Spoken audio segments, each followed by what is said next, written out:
இரட்டை இலை விவகாரத்தை தேர்தல் ஆணையம் விசாரிக்க முடியும் என்று சென்னை உயர்நீதிமன்றம் வழங்கியுள்ள தீர்ப்பு மகிழ்ச்சி அளிப்பதாக புகழேந்தி தெரிவித்துள்ளார். தீர்ப்புக்கு பிறகு செய்தியாளர்களை சந்தித்த அவர், எடப்பாடி பழனிசாமியிடம் இரட்டை இலை சின்னம் இருக்கக்கூடாது என்றார். தேர்தல் ஆணையம் முடிவு செய்யும் என்ன செய்ய வேண்டும் என்று சொல்லி.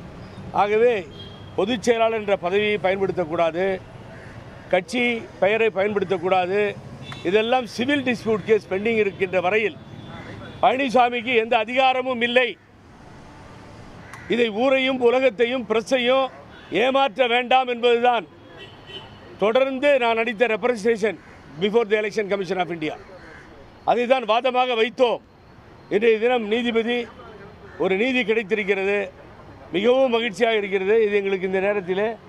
ஆகவே இனி இங்கே பிரச்சனை இல்லை, தேர்தல் ஆணையம் விசாரிக்கும். நாங்கள் தேர்தல் ஆணையத்தை நோக்கி செல்வோம். என்னை பொறுத்தவரை புரட்சித் தலைவர் எம்ஜிஆர் அவர்கள் கொடுத்த இரட்டை இலையை முடக்க வேண்டும் என்பது அல்ல, பழனிசாமி என்கின்ற தீய சக்தியிடம் இருக்கக்கூடாது என்பதுதான். உடனுக்குடன் செய்திகளை தெரிந்து கொள்ள சன் நியூஸ் பெல் ஐகானை கிளிக் பண்ணுங்க.